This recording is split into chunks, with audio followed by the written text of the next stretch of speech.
hii effect ambayo unaweza kuitengeneza ni simple sana. Nafanyaje? Hivi ndio unavyofanya. Utaifuta hii hapa ambayo inaonekana hivi. Futa, utaandika neno ambalo wewe unataka kuliwekea hiyo effect. Kama hapa mimi nimetumia jina langu, wewe utatumia maneno yote ambayo unayataka kwa muda huo. Unaanzeje? Uta create outline. Haya maneno yako utayafanya yawe kwenye create outline kama hivi, yatakuwa outline, naona hivyo.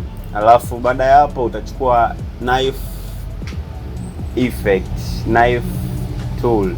Kwenye tools huko utaona hii tool inaitwa knife, utai click. Alafu sasa utashuka kwenye hili neno lako, utaangalia wapi ambapo unataka upakate. Hakikisha umeshika alt ili unyooshe mstari wako, unyooke, usipinde pinde. Usiposhika alt utaenda hivi inapinda pinda. Unaona inavyopinda pinda hivi. Utakata maneno kama hivyo. Hapo mimi nita undo, alafu nitashika alt inyoke.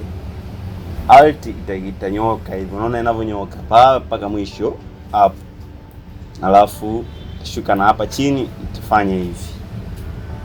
Yaani sehemu yote unataka kuikata. Hapo nimekata juu na chini.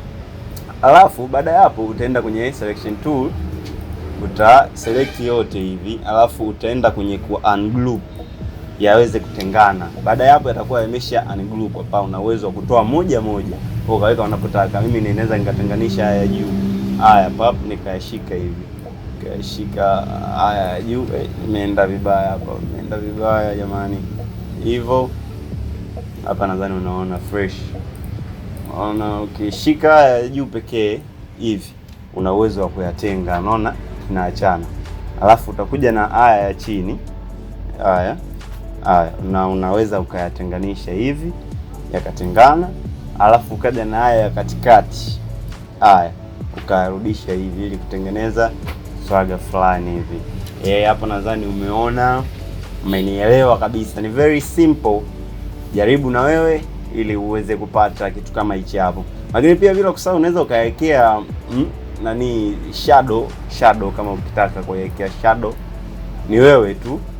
Kwenye Illustrator naipateje shadow?